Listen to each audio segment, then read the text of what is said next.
So Mark, I was talking to my counselor earlier this week, and it's something that I do quite regularly just to offload and keep my mental health in check. And we were sort of exploring the topic of overwhelm and tiredness in a way. However, specifically, the one topic that came up was the overwhelm that I felt a few years back during the divorce proceedings that I had. And if you're not familiar with what happens with the divorce in the UK, but basically it goes through a series of steps, and I was practically at what you could consider the final step of the process, which is where you settle the finances. And every stage up until that point, as Mark, you know really well, it was pretty much an uphill battle. And I'm not quite sure why I thought the last stage was going to be any different, but because I did, I'll probably set myself up for disappointment. And I was so wrong. And I particularly remember this one day when I was at work. I got a call from my solicitor and tells me, Valerio, I'm really sorry, but we're going to have to go through Form E. Now, you're probably sitting there wondering, what the hell is Form E? Form E is essentially a very formalized way of coming up to a financial agreement. So it's not the sort of thing where you perhaps use a mediator. It's not where you come to a mutual understanding or agreement. It actually involves getting the solicitors to prepare work. Then you pay for a barrister, and then you present all your finances in front of a judge, which is like utterly ludicrous if we're thinking back about the kind of finances we were talking about. And to me, when my solicitor said that to me, it meant more time where I felt matters were out of my control. It meant more cost towards solicitors. It meant more time needed to prepare the financial files, which was pretty much a 20 page document. And to add the cherry on top, as I alluded to a few seconds earlier, I also had to find and pay for a barrister. And if anyone knows what a barrister costs, like, it's basically 1.5 grand for a day worth of work. And Wait, this sorry. whole yeah, this whole story is just a snippet, but basically it's the overarching message about how tired, fatigued, and burned out I was during this period of time. And there was really nothing that I did that will fill back my cup full of energy. I tried sleeping more, exercising, I tried eating healthy, I even tried to go on holiday where I could. And it just seemed like there was never something that could really replenish me. And it wasn't until last week that I realized that maybe, just maybe, I wasn't getting the right type of rest. And this is what I wanted to bring to this conversation today in our deep dive episode, which is the topic of rest.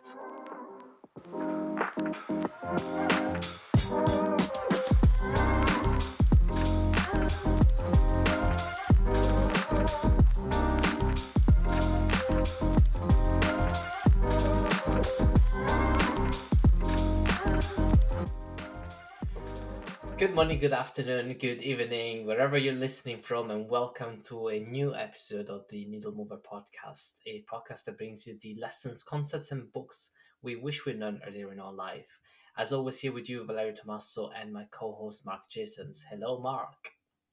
Happy Needle Movers Day. If you're listening, it means it's a Needle Movers Day. So, I'm just cheering you on. Thank you for choosing to tune in to us. I hope we give you something to think about and enjoy. And today's topic is all about rest.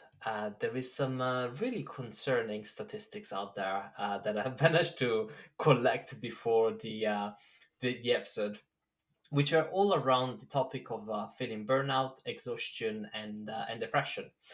So just to give you some context before we start, so there was a study carried out by a company called Asana, which also has that project management tool that many companies use, and they looked at about 10,000 workers that are knowledge-based workers across 7 different countries, and they reported that 70% of them last year have experienced burnout. Now, on top of that, if you break down the statistics a little bit further, 84% of Gen Z report burnout, along with 74% of millennials, as well as 47% of baby boomers.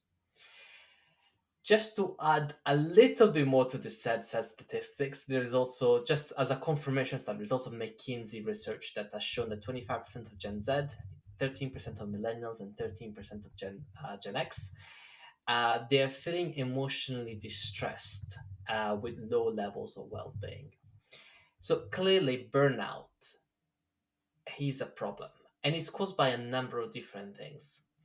And we may be trying to set off burnout by taking breaks, by taking holidays, perhaps by um, sleeping more hours. And the question is, how do we protect ourselves to avoid burnout? And that's the question we're going to be tackling today in the context of rest. Mark, first question for you, just as a starting point. I know that we've spoken about burnout before in some private conversations, and I guess especially with your roles being really full on, how do you go about protecting yourself from ensuring that you don't become overtired and that you are getting adequate levels of rest? By compromising my health. like, honestly, if I think about it, I always like the things I have had to oh no, not had to. I've chosen to negotiate to allow that I get enough. Well, when you say rest, there's two types, right? So there's sleep and then there's downtime. I say there's two types. There's probably more, but in my mind, there's two brackets of rest. There's rest and relaxation, and there's rest as in recharge. And so the relaxation part for me is key. So I will do if I'm working or doing stuff until say I don't know midnight 1 a.m. I probably won't fall asleep until 1:30 or 2 just because I need to like have some form of rest and relaxation so I can feel like I've done more beyond consistent actions and like built up like overfilled my tank with working topics or stuff that would cause me to burn out. So if I didn't get that, I feel like I'd hit burnout often a lot because I just be working, or doing stuff, even if it's fun activities. Because I'm more introverted than I am extroverted. I like to get my energy being alone. So just being alone and being able to do small things is like that. That's where I take pockets out. So if I can, I'll forego forms of transportation that will remove my signal, so I can't stay slightly entertained with like a book or something that doesn't feel like I'm doing work. And then of course there's sleep, which is super critical. We've already gone over why we sleep. But yeah, I make sure, especially when I'm driving long distances and stuff, I get enough adequate sleep to manage the day. Because if I don't have enough, I'm just making the next day more difficult. And I mean, I know that we've covered it before, but your job is fairly full on. Like you travel probably 3, 4 times a week. You then have long days. You have team dinners, vendor dinners, etc., etc. So it does add up quite a bit, and it takes away, I should say, from your relaxation. And very much like what you said, I thought there was only kind of two types of rest. The one that you mentioned, which is sleep, and also the one which I used to classify as winding down. Now, it wasn't until I read the article from TED that I realized that there is more than one type of sleep. There is more, sorry, rest. There is more than two types of rest. In fact, there is seven different types of rest that Mm. every person needs. And this is from the TED articles from the "How to Be a Better Human" series, which I find like quite an enticing name. How to be a better human. But today we're going to be covering what those types of rest are, and hopefully it will be relevant and it will provide you some insight. Because certainly, when I was going through my difficulties with the divorce and the burnout that I felt from that experience, I was certainly barking up the wrong tree. I didn't realize that there was different types of rest, which in fact may have helped me to better understand how to refill my cup. So hopefully today will be useful and will be something that you didn't know earlier in your life. Okay, I'm here So for it. starting off with the first one. The first one is really, really straightforward. So rest number one is physical rest. And this falls into two categories. It can either be active or it can be passive. So passive is things such as napping, sleeping, maybe just chilling on a hammock, taking some sun and then falling asleep. But that's kind of what it falls under. The second type of physical rest is known as active. And this is the kind of restorative activities such as yoga, stretching, massages, even meditation, perhaps.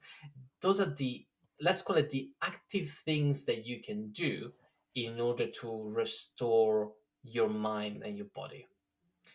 And if I think back to the definition we were just discussing a little bit earlier of the two different types of rest, they kind of Mm. fall into this category almost. The so the wait, the physical type is like the what did I say? Rest and recharge and rest and relax. No, I forgot. Relax and rest and recharge. Yeah, that was it. So it's the Yeah, passive physical one. yeah, exactly. And this is probably what most people will realize that they need. But moving on from this first type of rest, and there is a second type of rest, which is mental rest. Now, at the peak of my projects, especially when I worked in operation, I used to always feel really wired. So what I mean with that is that all the conversations and interactions that I used to have were really heightened.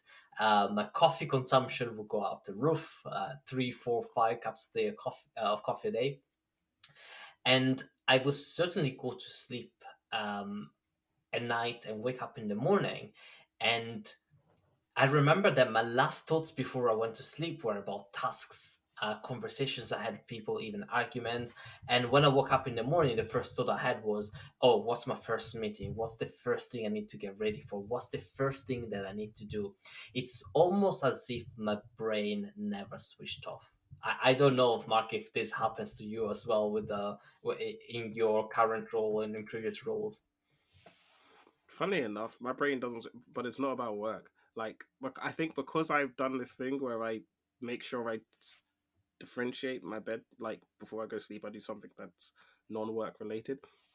I've got myself in a position, and I was struggling.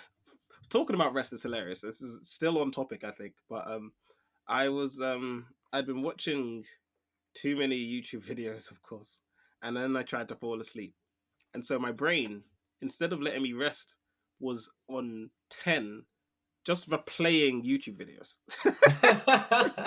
I'm dead serious. I was like, please, I just need to go to sleep. But it was like, no, this storyline is perfect. And it just kept playing. And it was such a struggle to pass out. So my eyes are closed. I'm under the covers trying to sleep.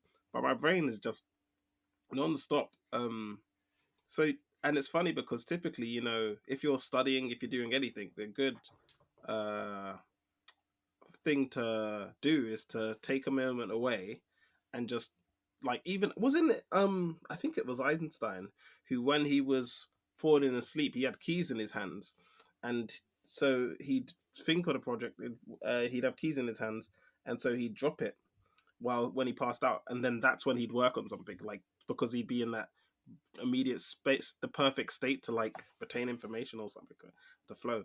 And it's funny because when I'm resting, that's where you can revise. You know what I mean? You think about the day, you think about the actions, you think about some people their work day. No, I just think about YouTube videos and repeat. I guess I'm. It's really funny you mentioned that because over the weekend I was down south for some family events, and in the car we had the soundtrack of the Disney movie Encanto, and last night and the night before that for some reason I can't get one of the songs out of my head, so I went to sleep singing the lyrics in my head, and I just could not think of anything else. And same thing when I woke up. But anyway, that's a different I like story. to think that you were still singing them out loud when you woke up. Like, didn't realize. This is But what anyway, happens. that's a different story. Um, but going back to the example that I was giving, like, being wired. I remember that all I was thinking was, oh, I need a break. And the first thing of needing a break, you think about taking days off, and you think about going on holiday. What the article recommends, however, is that you don't need to take holidays. Yes, the holidays are important, but do it strategically. Don't do it because it's out of need.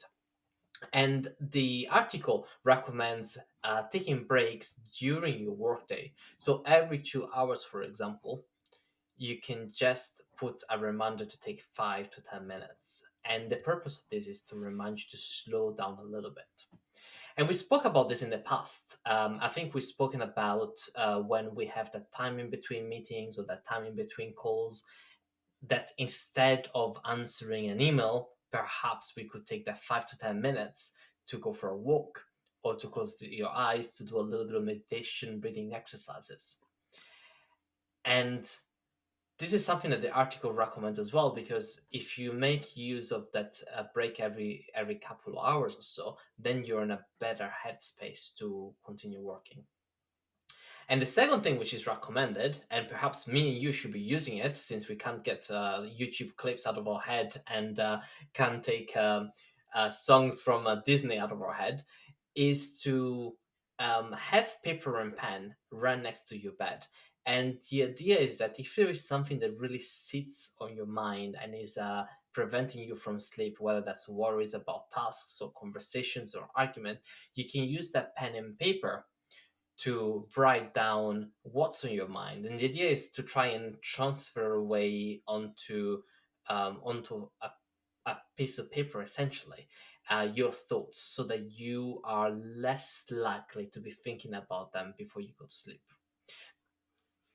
You know what's funny about that? I use that tactic to save on storing things. Like I heard some feedback this week about how I follow up and remember what I was like supposed to do, like things I'm saying I'm told I'm to do. I remember it, and that's just because I keep very uh I don't know, accurate to do lists. If that's the thing, like I always have a to do list and I know what to refer to. But I do that mainly, and even my calendar and everything I do in terms of writing things down is so I don't take up space in my brain thinking about them. Because I know, like, rather than the thought of I have 12 things to do this week, I have one thought of I need to look at my calendar. You know what I mean? I just need to look at this page. So I have one thought which takes away all of these other thoughts, and then I'm like, oh, I got to do these things. Uh, and then so it's like that same act, except you do it. What you're saying is to do it with your dreams or with your overthinking. Basically, you write them down somewhere, so now it's just on a Correct. page, and you can remove that. Like, oh, that's there, which is kind of interesting. But how do people in them like drained, tired state, like zombie-like state, muster the energy to be like, you know what I need to be able to see a piece of paper or a book and then get a pen and write this in. Because if you choose to do it on your phone, which might be the easiest option, you're going to likely get that blue light, which we already know is something that wakes you up more, right? So then as I'm understanding, it's better a pen and paper unless you've got red light at hand. um and then still you're how are you going to see it without getting some light? It's just, yeah, No, it's it's a good tricky. point you mentioned, because I now choose to use my phone for journaling, because I found an app I really like, and Mm. it also gives a little bit of statistics because I'm a bit of a geek. Uh, but my preferred option being that it would mean that I would have to keep my phone next to my bed. However, I don't sleep with my phone next to my bed. As a matter of fact, I keep my phone in my study, which is like a whole 2 rooms away. And that means that I would have to go back to pen and paper. The thing here is that it's almost like the best between two evils. Obviously, I'm not going to use my phone. I don't think that's a good idea. But if I am to switch on my light to get some thoughts out of my head, that's probably better than me just sitting around trying to fall asleep and thinking about those thoughts. Now, the added Mm. benefit is that in my bedroom, if I did want to switch on my bedside light, I do have a red light. So that means that it's less intrusive to the sleep. So there is things that you can do to try and make the process of getting thoughts out of your head good and effective, and not be a detriment to your sleep, in my opinion. It's the lesser of two evils, basically. If you're gonna Lesser twist blue light, trivials. at least, yeah. Okay, I see what you're saying. I will give it a go as long as I've got permission to use my phone to do it because I can't be asked to grab some pen and paper. Because in my mind, I'm thinking of a quill and a feather, and I'm like, oh, today I dreamt A about a quill quill and and a a feather. feather.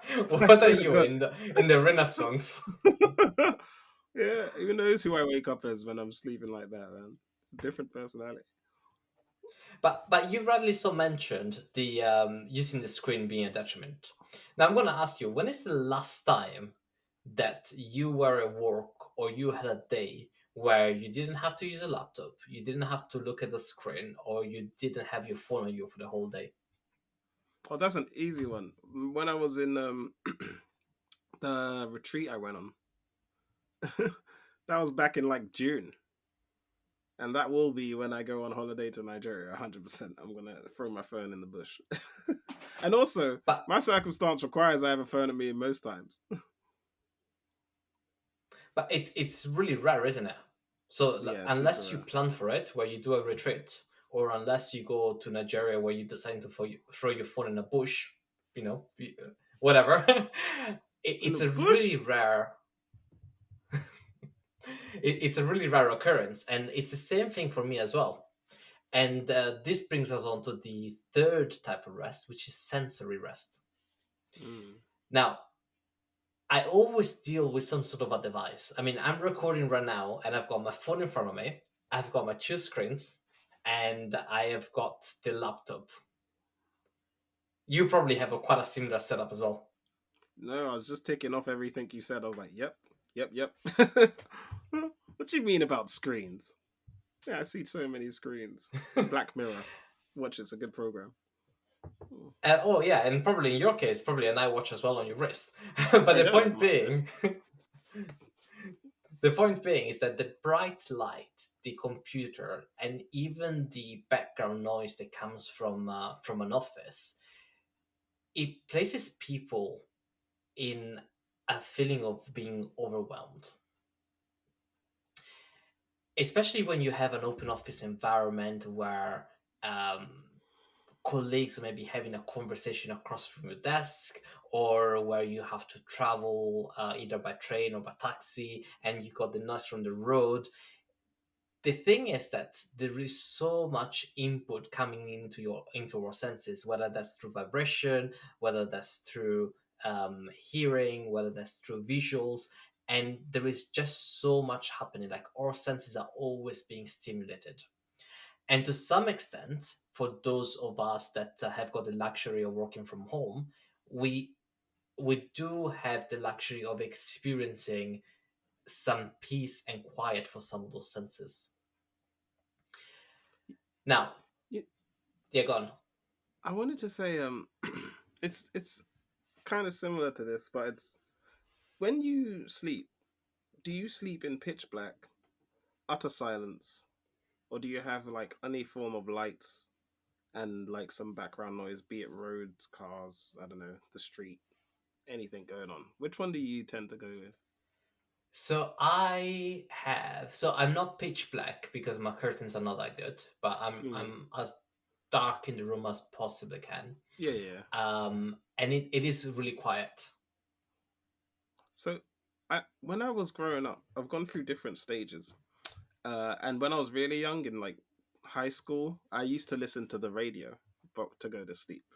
And then as I got older, I got more paranoid that I'd miss an alarm. I don't know what happened to me where I was like, oh, once I could fall asleep to music and wake up on time. But now, if I have something in my ears, I won't hear my alarm. Maybe I'm getting deaf. I don't know. I've never tested that out because it's too important to test. But I remember times where I'd got like I liked pitch black, and there were times when my room was so dark that I'd like close my eyes and open my eyes, and it was the same. And I was like, okay, this is kind of scary. I'm kind of, and it wasn't scared of like the dark. It was more like, am I blind or am I just Like, so you're checking for it. But I liked it that dark, so I'd go under the covers, and I'd also like it. Then I got into like dead silence, like you can't hear anything, as quiet as it can be. And I think um that is before people started, like the last thing you do is look at your phone.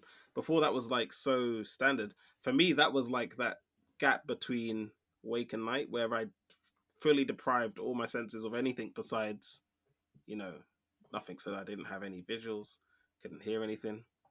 If you're tasting something, you need to brush your teeth.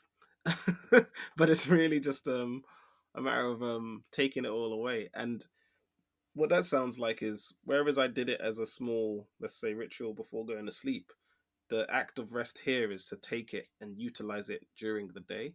So you unplug, move away your devices, and let yourself be free of those things that can make you feel like it's kind of like I think of Professor Xavier or people who have the ability to hear people in like Marvel or Marvel, wow, yeah, comics, and how it's a lot of overload if they hear everyone's Mm. speaking in their mind, but then you are able to take it away and just hear nothing. It'd be like peace or just silence, bliss. Is how I look at it. I was gonna connect it to what the article suggests, but I just have to go back to that comment that you made about sleeping in pitch black and in silence. Are you by any chance referring to the time we went to Tuscany and we stayed in that haunted house that was completely dark and quiet? Okay, there. Funny enough, there I slept wonderfully, which is insane to think about. But I don't remember one bad night. It was cold, even though it was cold. I remember going in. I'd knock out with ease. I guess it was because I was like, well, I don't want to see the ghosts that are haunting us. But I don't think it was too pitch black either, because the spirits kept it bright. Something, but no. But way, way, way before then. That there, when I think back, I wouldn't call that time a restful period though for anyone in that house, anyways. Yeah. So I just had to ask, but Mm, just touching on what you mentioned, you used the word deprive your senses, and that's exactly what the article suggested. Um, mm, and one way that this can be done, maybe one, maybe twice in a day, just taking a minute in a conference room, perhaps, to just close your eyes and just be, and just allow yourself to be away from the screens, away from the distractions, away from the noise of the office, just to ground yourself in a way and help yourself just relax a little bit and take you back to a space where you can feel a little bit better. But on this topic of mobile phones and screens, I think when I was reflecting on rest number three, something that really, I guess, came to mind was how dependent we are on mobile phones nowadays. And I think it was a couple of weeks ago. I went to the local co-op to pick up some milk, and I decided to walk there because it only takes about 7-8 minutes to walk there. What I hadn't realized is that I left my phone at home. So suddenly, like I checked one pocket, I checked the second pocket. After my panic was over, thinking that I had lost my phone, which wasn't the case, I realized I just left it at home, mm. and I just felt so uncomfortable.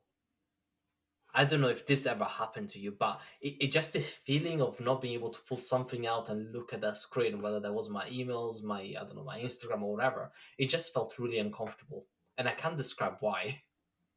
I think a lot of people can understand that sentiment of when you don't have it and you're just like, so what am I doing? Like what? And it's funny because I've had that feeling where I leave headphones behind, and then weirdly, I've got this watch which has its own SIM card and stuff in.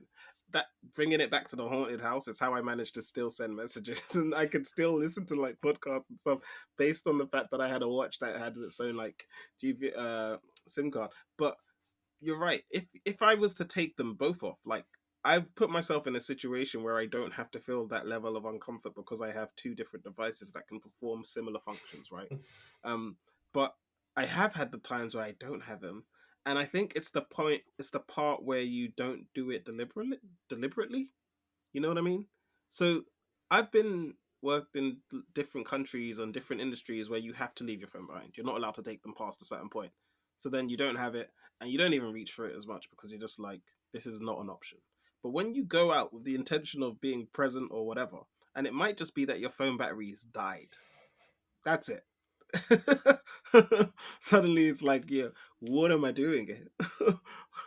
How do I survive this? It's kind of unnerving is the word I think I'll use. And isn't it weird because we didn't grow up with a phone on our hand, right? So Our you know, audience did, but well, we didn't know. Gen Z probably hasn't. Hmm. But I remember that I got my first phone when maybe I was 12.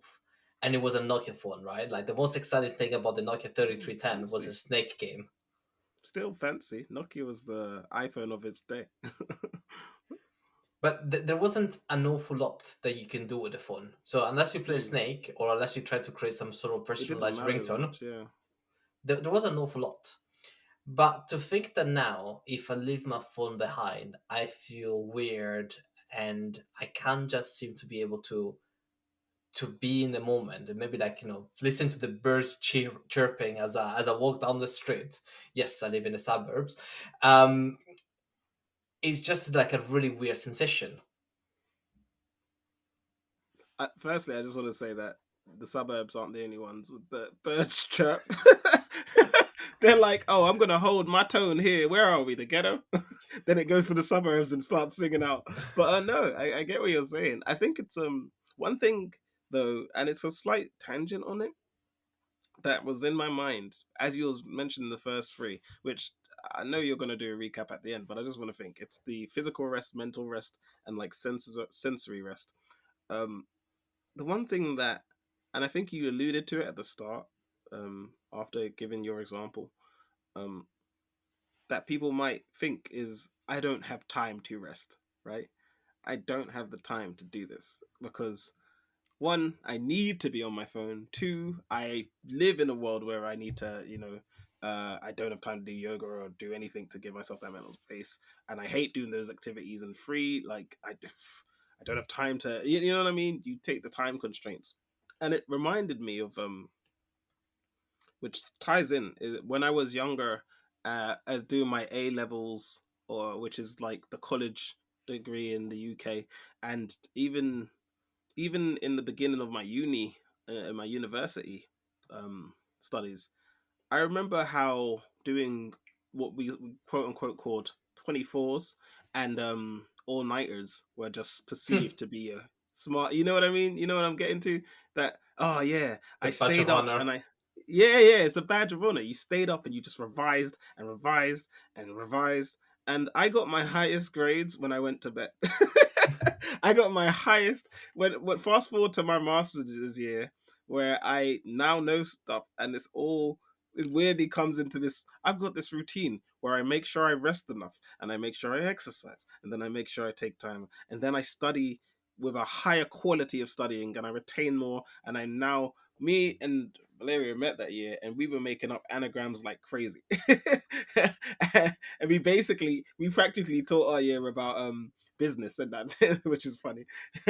But we came up with the cheat sheets off head, but I'm pretty sure I can count it to not doing the what I thought was the smart way before of reducing all forms of rest and trying to retain things in my weaker state, which is kind of difficult to see when I bring it back to I don't have time, because in that point it was so critical that I didn't believe that I'd be able to learn the stuff. So more time was required, and therefore I dedicated more time, which gave me less rest, which made me less, I guess, as good as I could be. Basically, I reduced in my quality as just a person, which I think it's quite adequate when it says how to be a better human. Right? This is the the TED article's title in a sense, and I think it's kind of weird. So when you think I don't have the time to do these things, the compromise that you're making isn't really a compromise. You know what I mean? It sounds like I'm just going to compromise this and I'll get this, and then your body's like, all right, well, not only will you burn out, you're gonna, oh yeah, you're gonna go to hospital for a week. In fact, you're gonna be sick for a week. And I've seen this happen countless times where people don't have time to take rest, and then their body just shuts down, and it's like, Well, I guess you may have time now. I see. I guess you said you couldn't take a week off work, but now look at you, incapable of going to work, and the world's still spinning. It's kind of yeah. I just think that's a thing to raise, and if it's stuff I wish I'd known earlier, it's that yeah, just study harder, but not like yeah. Timing doesn't help. It feels like it does. It seems like it's the only route, but yeah. If you sleep more, you'll retain more. If you rest more, and it's nice to see there's more than two I mentioned at the start of the episode. But please teach me more, Val. I'm here for your restful lessons. No, no. What you mentioned, it reminds me of that story from the Seven Habits of the wood chopper trying to chop down a tree with a blunt saw. And when the observer came around, or the neighbor came around and told him, "Oh, why don't you sharpen a saw?" The person replies, "I haven't got any time to sharpen a saw. Don't you see? I've got a tree to chop." Yeah. It's very similar. I haven't got time to sleep. I haven't got time to rest. I haven't got time to exercise. Don't you see? I've got work to do. And this is Mm. exactly the same concept. If you don't give your body, your mind time to rest, then you're taking away from your potential. It's weird though, because once you give yourself the time to do those things, you get more time back because you it's easier to do those things. You know what I mean? It's so weird because the world doesn't stop spinning for us. Every action we've taken so far has not slowed it down. Like, when I fell down the other day and everyone looked at me, the world stopped for me. And the world's there just like, I'm still turning. I don't know what just happened there, but that's none of my business. It's yeah, it's interesting. Absolutely. And that takes us to rest number four, which is creative rest. Now, if you are a problem solver or if you are a creative individual, for example, this one is for you. This article describes this type of rest as awakening the awe and wonder inside of us. Hmm. And we can very easily achieve this by allowing ourselves some time, for example, to just ponder on the outdoors, or for instance, by enjoying the arts, or by looking at pictures that you have taken and putting them around your room so that you can look at them and sort of like be inspired. But the point of this is that is to avoid just staring at a screen or staring at an uninspiring spreadsheet or a document for 40 plus hours a week. And if you take those breaks, those mental health breaks, let's call them, to look at something a little bit different, a little bit more inspiring, is what can give you that break from your day to day and regenerate that creative freedom that you have within you. It's funny because it reminds me of when I used to take those pictures. Remember of like art on the wall.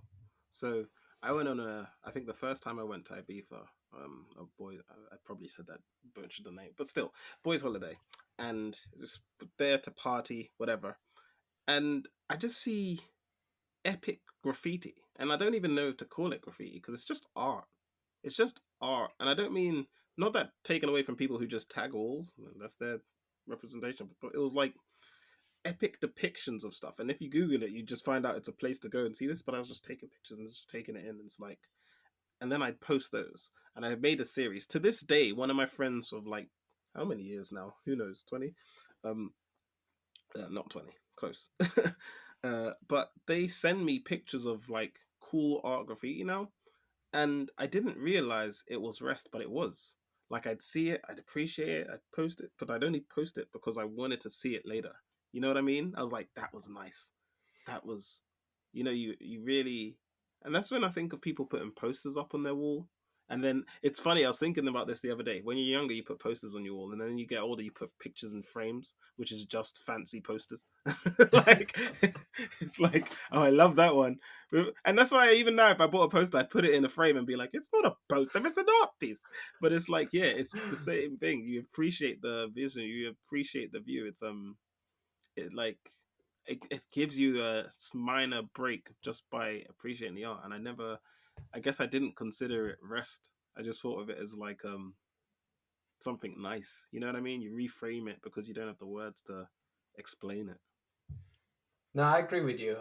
It reminds me of a year and a half ago. I went to Scotland, and my wife is a bit of a Harry Potter geek, so we go on a steam train ride, which is quite famous because it goes over the viaduct that bends around a corner, and it's featured in one of the Harry Potter movies.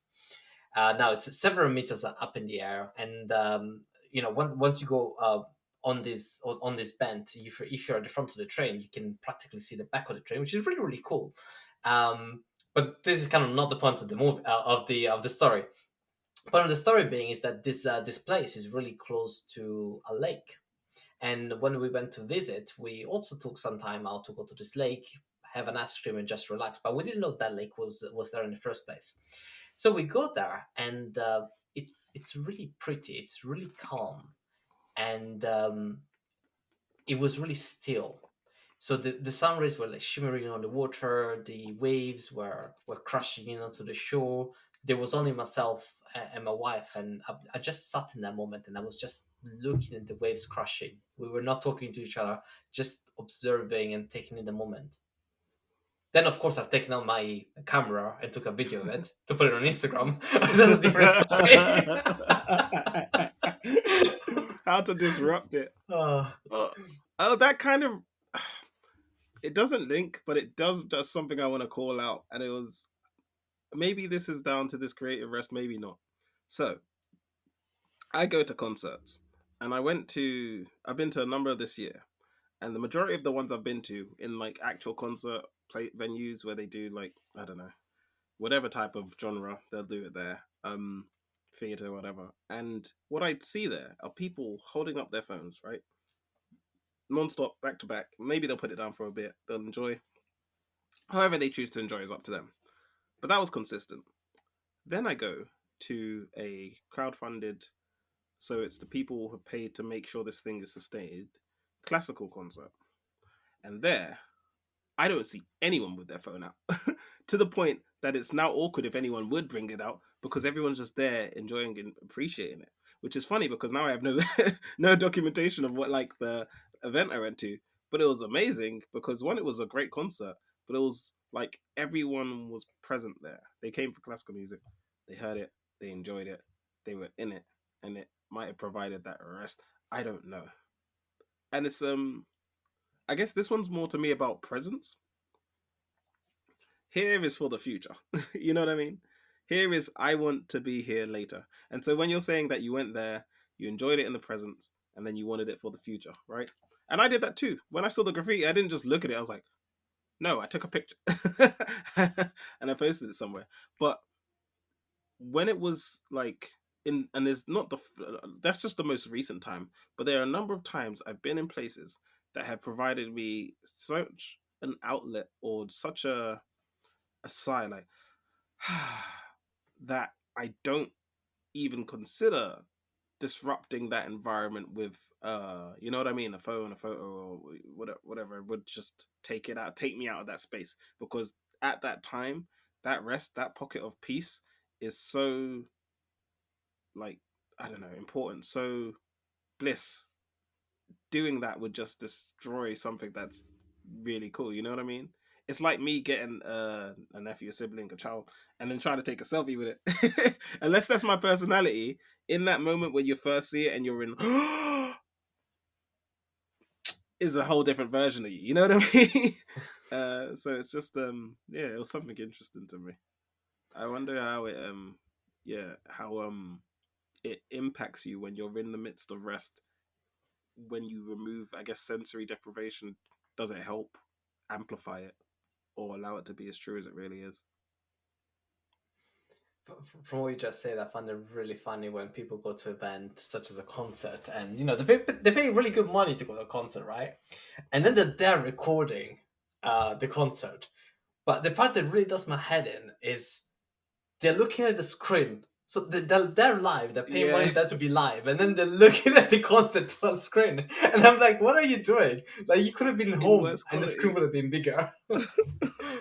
That is it. I thought he was going to say that too. It's not the fact that they're recorded, it's that they're looking through. Rather than being like, oh, I could see this in great. It's like, nah, I want to see it in this tiny, tiny version.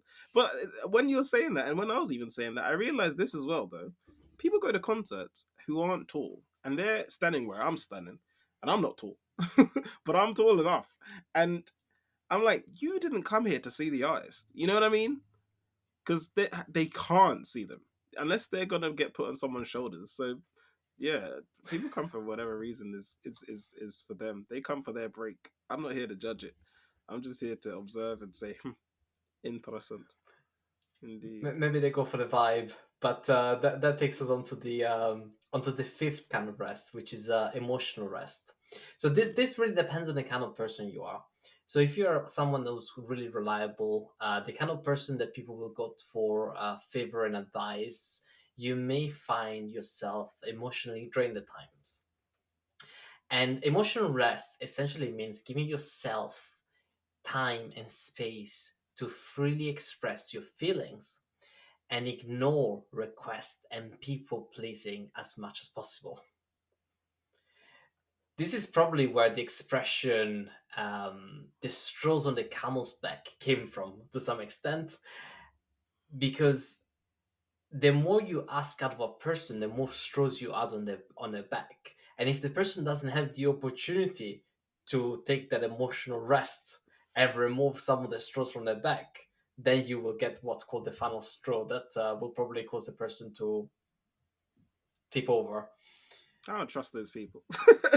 Every time I see people who are extra giving, I'm like, all right, cool, stay away from me. What are you getting from this? What is it you want from me? Stop trying to get your fulfillment from helping me. I don't need your support. I'm too independent.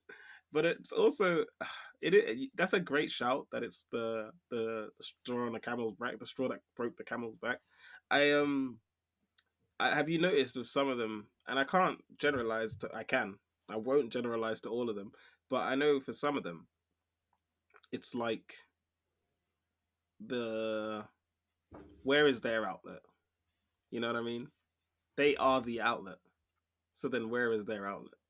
And Mm. people may try, but if they're the person that everyone's like, this is, oh my God, then they don't have their level of outlet. You know what I mean? There's always someone who's going to be, and maybe they get somewhere where they feel like it's reciprocated. Maybe it gives them enough fulfillment. So, because I'm not them, I'm talking as an outsider, someone who just sees them and says, I don't trust you. But yeah, this is the art, the subtle art of not caring, as that book is not called. But you know what I mean? It's the art of not caring as much, and that's how I think it is. Uh, though in the world we live in, isn't it the case where what is the most common answer you'd assume, and just generalize it, would be to the question, "How are you today?" Oh, he's just saying, good, Good, okay, standard. I'm alright. Doesn't matter what you're, you know what I mean?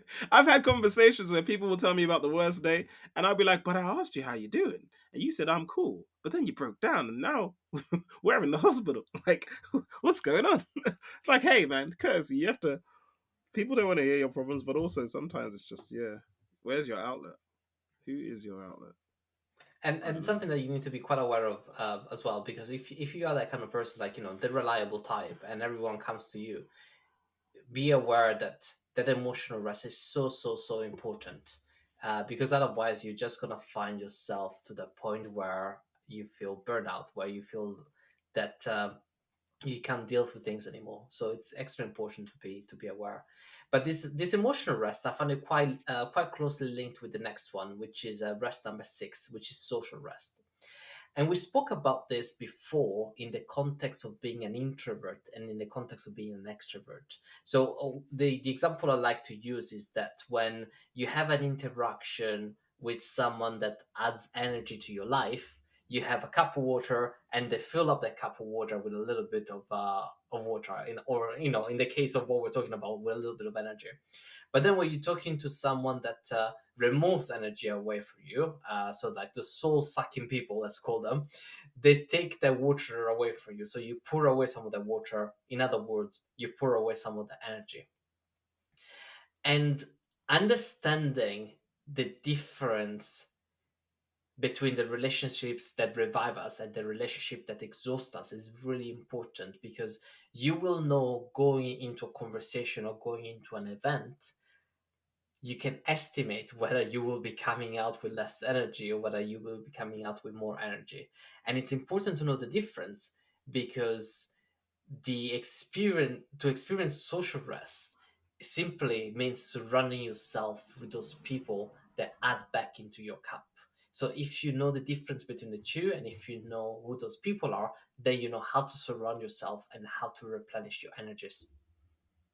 It's interesting. That one is it's different, is what I should say. Not interesting, it's different. It's different because whereas introvert extrovert it's like being alone versus being with people. This one's like be with people, but be with the right type of people. Be with those that give back. Be with those Mm. that fill you up. And it's funny, I think it's the positive type of people. And uh I'm always of the mindset of like there's some people who, or there's some people that give you just negativity. They just drain. I don't need to be around them. They're just taxing. I'd rather them just out. It's not that I extra care. I just remove them from my existence by not giving them attention. But the ones that like bolster you up, having that as a consistent, that's a feeling. That's a relief. That's a like intentionally being around. And I think the word you used was it supportive, or at least positive is what I know. Positive, supportive people like often It's the people is that that that revive us. That was the word.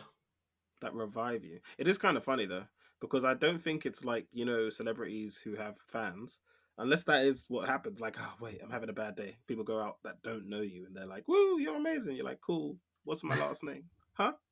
Madonna. What's my last name? Beyonce. Well, that one's obvious, but still, I think it's like, yeah, it's funny. Well, this one's a tangent too, but this is my job. I'm here to take us on tangents.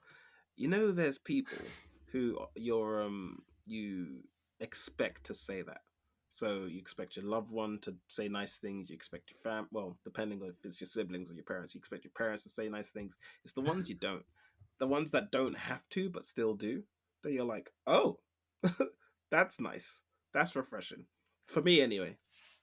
And it's not that the others mean less or matter less. It's like, isn't it funny? It's depending on the relationship you have with certain people, you can't really trust what they say because they like you too much, so they will not see some stuff.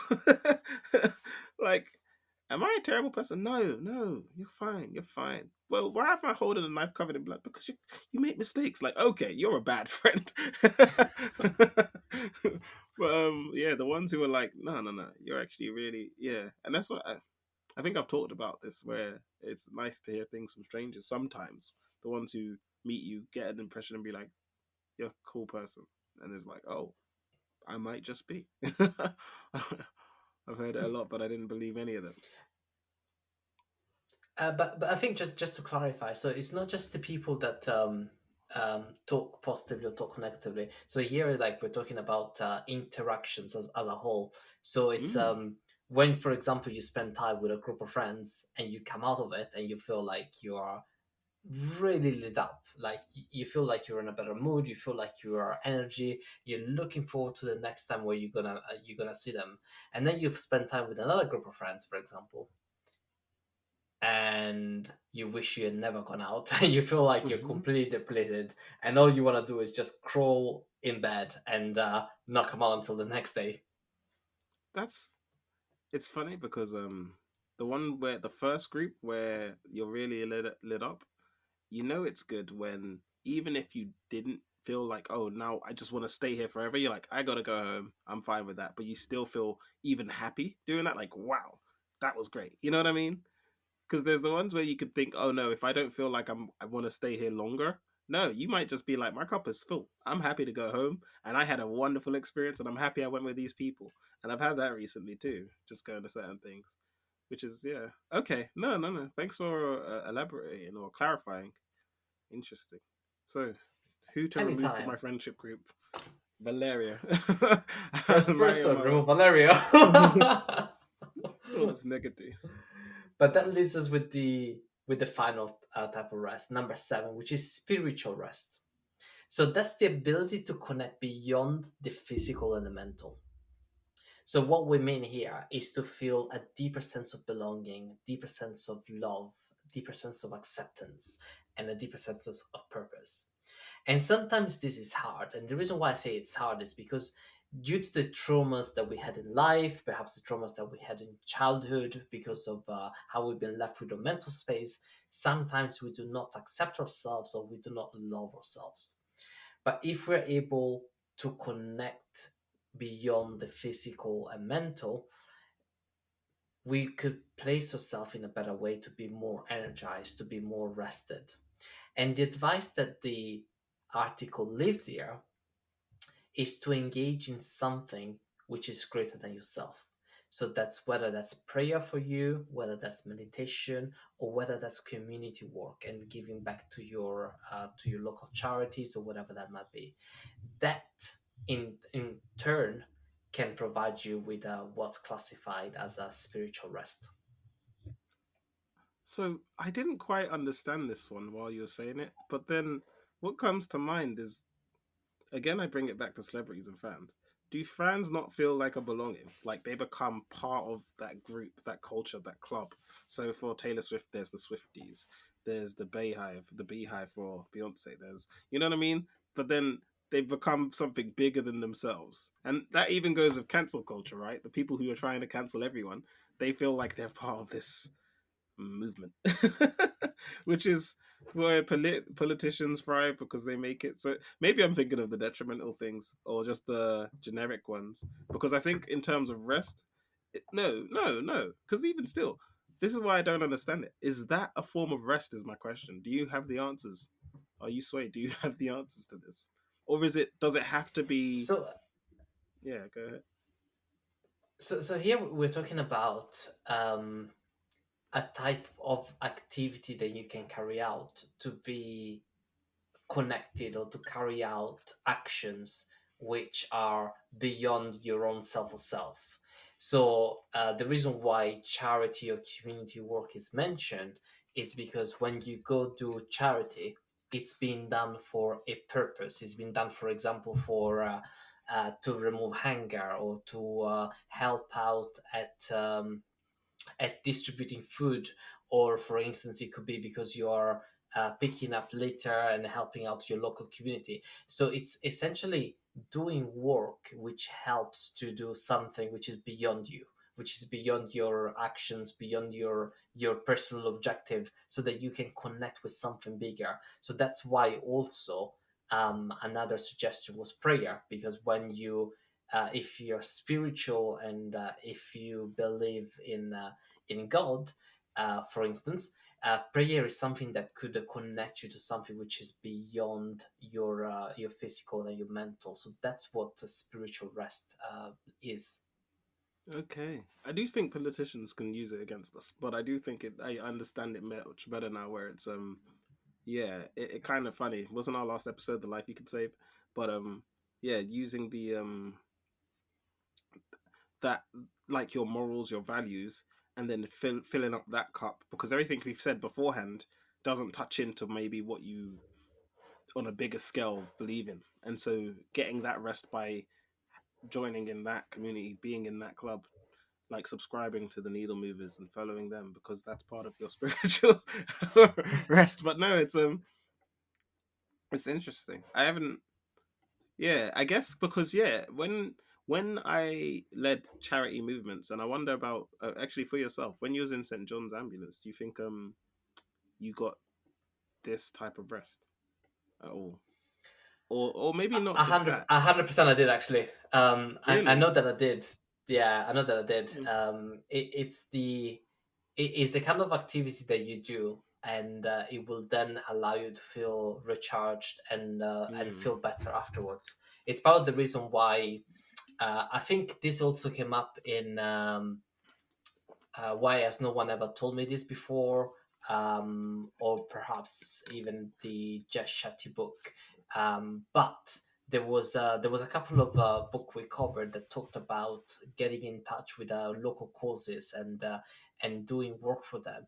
The reason for that is because it's something that is beyond you, and when you do something for a larger purpose, you have that sort of oxytocin come being generated in your body, and because that's flowing through your bloodstream, then you suddenly feel better. Because you feel better, then it can lead to this sense of rest. It is funny.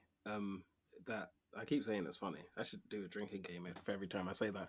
But there was the study where if you give away money, you get more of a boost than if you just hold on to it. And when I was younger, I used to Yeah. mentor younger. This is like 10 years ago. I used to mentor kids from schools um because I really wanted to give back. And I was thinking about that recently as well because I was like, for similar to this, before I knew it was a form of rest, it's and we did an episode on fulfillment, right? Does it tie in with fulfillment? Because that feeling of fulfillment where you're like, I'm doing something that is beyond me that can help on a scale that I personally don't need to, you know what I mean, be involved with in seeing. I just help it happen, plant the seed and let the tree grow, and then I just, you move on. But it's like I'm helping on a bigger scale than there's something I just follow. And Mm. you can help on smaller scales where it's like I paid towards one puppy, and then I saw it get adopted, I followed its whole life, and you get that one intricate. But the bigger scale where you're able to be like, okay, I helped this one person, I helped this other person, but I if they choose to come back, that's fine. But if not, that's fine. I'm just making sure. And it did, like you said, it did give that fulfillment. And that's why I was thinking of it now, where it's like, oh, that's something I'm keen to do. But I didn't think the reason might be because it provides me spiritual rest. Like I'm actively engaging in something that is beyond me, that helps. And it doesn't need to be something that I like directly get the feedback, you know what I mean, from. It's just, oh, I'm participating in something that helps on a bigger scale, and therefore I am recharging my spirit. Very interesting. I mean, ultimately, the seven rest type that we talked about today. So that's physical rest, mental rest, sensory, creative, emotional, social, and spiritual. They're all types of rest that can help an element of your life to feel regenerated. So that, as we were mentioning earlier on, if you happen to be part of the statistics where you feel burned out or where you feel like you are tired and you can't quite figure out how to not feel tired anymore, not to feel burnout anymore. Those are the elements, or those are the ways in which, if applied, can provide that sense of restfulness. And as we mentioned at the very beginning of this episode, we only thought there was two types, where in reality there is a much wider picture of seven types of rest, and it's important to figure out, I guess, where it is that we're lacking and where it is that we need to take action. I have one question, one final question, and it's to the audience, but I want you to answer it, Valeria. Um, which rest do you think you need more of, or you've not given as much attention as you'd like to, of the seven? Of the seven, I think I need to give potentially more attention to the sensory rest. Mm. He explained it early in the episode. I I don't need the. Yeah, it's as I was explaining it, and I guess providing examples of even going to the co-op and missing my phone. Let's call it. I realized that I am bombarded for the majority of my day by either screens or audio. Like I'm the kind of person that if I go for a walk, I don't go for a walk just for the sake of going to a walk. I will put my headphones on and I will listen to an audiobook. I will do that even if I drive to the supermarket and I'm alone in the car. I will turn on the audiobook, and whilst I drive, I will listen to it. So there is always some sort of an input that goes through my senses, whether there's visual, touch, vibration, whatever it is. Um, so I think that's the one that's potentially needs more work for me. What about you? Oh, I knew he was gonna flip it on me. Dude, I feel like this is the end of the episode. Just close. Okay. For myself, I really like the sensory one. I'd love to say it's the spiritual, but I might want to go for. I'm just doing it like it's a shopping list. The social rest, and it's not that I care about what people say as much, but it's just if I was going to get more time. and not spend it isolating by myself as if COVID was as prominent as it used to be. Being around supportive or just that thing that recharges would probably make me want to go out more. Would probably make me, you know what I mean? More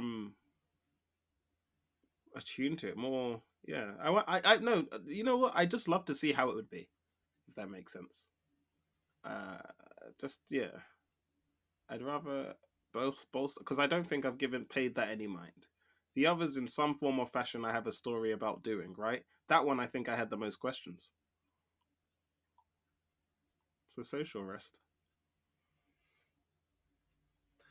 And I think that's a good question to leave with the audience with as well. Mm. Which rest of the seven rest types you think you need more of right now?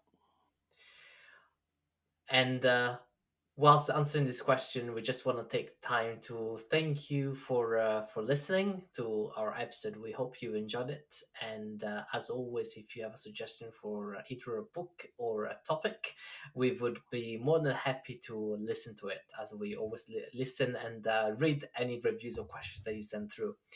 You can get in touch with us through our website on www.dneedlemovers.xyz or by our social media accounts on Instagram, TikTok, or YouTube using our account name of @the.needle.movers.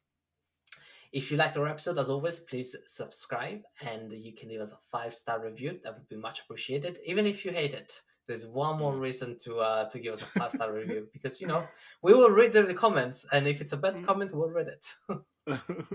We'll definitely read it when it's But 5 stars. as Anything less always, than, we'll just ignore. yeah, pretty much, yeah. As always, I've been your host, Valerio Tommaso, and I was joined by my co-host, Mark Jasons. Until next time, as always, thank you for having us. And like I said at the start, happy Needle Movers Day. Adios.